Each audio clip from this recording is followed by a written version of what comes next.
Bonjour, aujourd'hui un petit exercice pour l'aquarelle, pour débuter. Donc la plupart du temps j'utilise des pinceaux spécifiques aquarelle plats, donc soit celui-là avec la tête un peu ronde, soit celui-là en rouge là avec un... Voilà, il faut que ce soit plat. Je trouve que c'est beaucoup plus pratique. J'y reviendrai, mais je vous explique en gros. Là par exemple j'ai un rouge et on voit derrière le petit carré noir qui veut dire que la couleur est opaque, pleine, complètement qui couvre. Là ce bleu, si on regarde derrière, le carré est blanc, ça veut dire que c'est une couleur complètement transparente. J'expliquerai un peu plus tard à quoi ça sert. Et là le vert, on a un demi-carré noir blanc qui donc donne l'indication que c'est semi-opaque. Toutes ces informations sont extrêmement importantes quand vous utilisez de l'aquarelle. Là le premier exercice, je vais vous expliquer par exemple avec ce bleu comment on peut faire un dégradé. Je vais faire un dégradé avec chaque couleur, mais vraiment le dégradé basique. Donc l'idée est de mettre un peu de pigment sur votre boîte. Enfin là, j'ai pris le plus simple possible. Toujours une pipette, ne salissez pas vos gobelets d'eau avec les pigmentations, puisque ça veut dire que vous jetez votre aquarelle dans l'eau, c'est pas possible. Donc je mets un peu d'eau, là c'est juste la base de la base. Et je vais vous montrer comment on fait donc un dégradé là avec cette couleur bleue. Je mets un peu d'eau sur la peinture. Avec un autre pinceau, je vais mélanger ce bleu. Et je vais me servir de ce pinceau avec lequel je mélange pour avoir ma pigmentation. Donc le plus simple pour faire un dégradé en aquarelle, c'est toujours du plus clair au plus foncé. C'est bien plus facile qu'à l'inverse.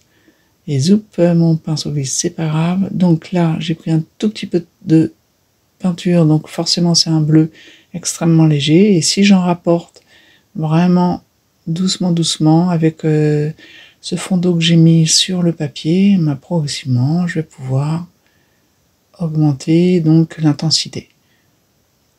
Là, je rappelle que ce bleu est opaque, ça veut dire qu'il est couvrant en fait. Et je vous expliquerai un peu plus tard pourquoi. Quelle est la différence entre les couleurs dites opaques, semi-opaques ou semi-transparentes et transparentes.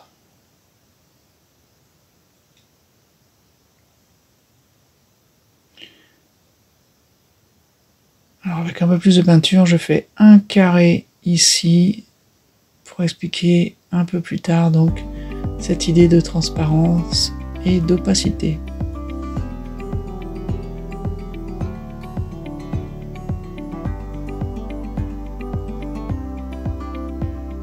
Toujours travailler à plat, hein, les pinceaux.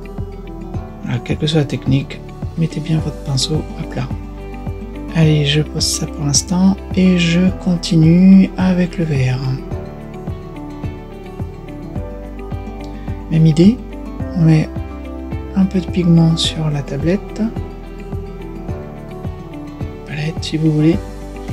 Donc les palettes, il en existe plusieurs. Moi je vous conseille, si vous faites beaucoup d'aquarelle, d'avoir une grande palette qui n'est pas là sur la vidéo, mais remplie de casiers. Voilà, qu'on peut sauver d'un jour à l'autre si vous faites votre aquarelle sur plusieurs jours. Donc je remets un peu d'eau sur le papier pour permettre à mon aquarelle d'être lisse.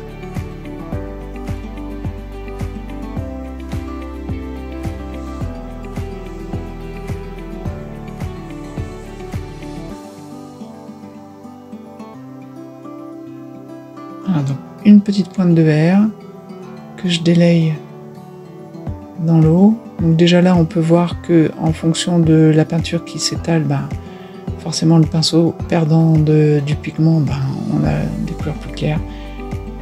Je pose un tout petit peu de pigment et je continue comme ça pour avoir une échelle colorée de plus en plus foncée. Vous pouvez faire ça aussi pour vos dégradés, vous mettez une couleur un peu plus franche et vous lissez en fait en remontant tranquillement. Là je reprends le pinceau qui est plutôt plein de pigmentation. L'aquarelle c'est un jeu de maîtrise de l'eau. Une fois que vous savez pertinemment quelles couleurs vous devez mélanger les unes entre les autres, le plus difficile de l'aquarelle, c'est la quantité d'eau. Troisième petite échelle de couleurs avec le rouge.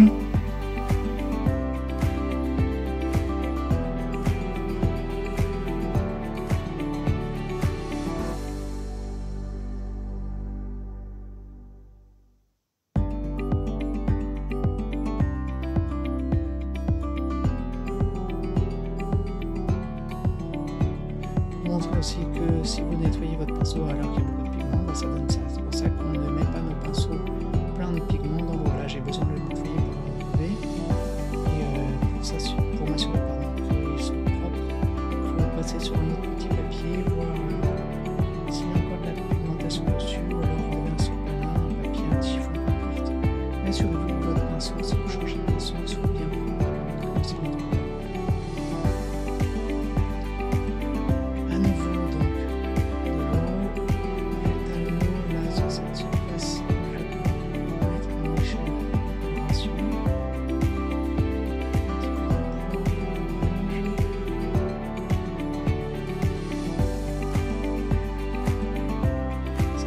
Transparent. Je pense que vous allez voir tout de suite la différence.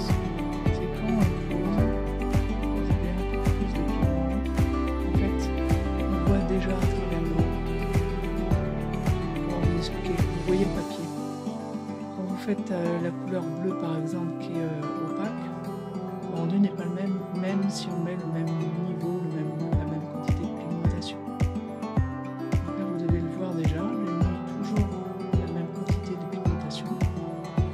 De la transparence de la couleur, ça va nous permettre avec d'autres exercices de travailler sur les rendus entre couleurs transparentes ou transparentes semi-opaques ou transparentes opaques, etc.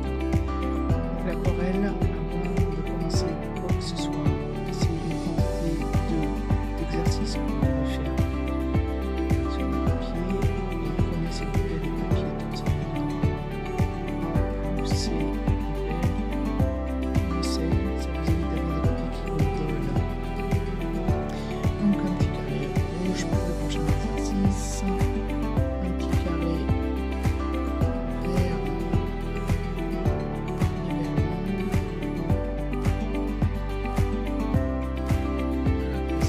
ce sera sec, je pourrais faire une deuxième étape.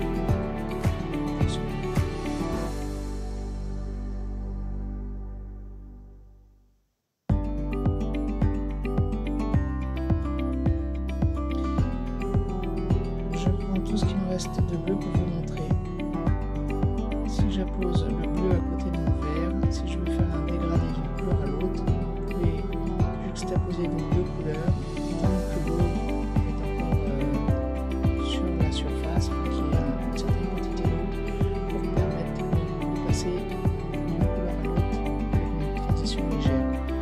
Il y a un dernier petit exercice pour vous montrer aussi. Si vous mettez juste une goutte d'eau, vous allez vous rendre compte que l'aquarelle va rester dans la goutte d'eau.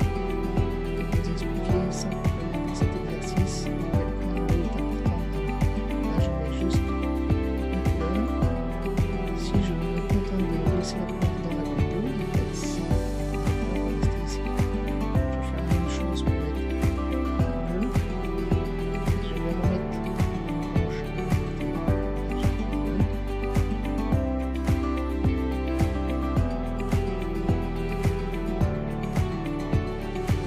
rouge. Et voyez ce qui se passe. Si je fais un lien entre ces gouttes d'eau,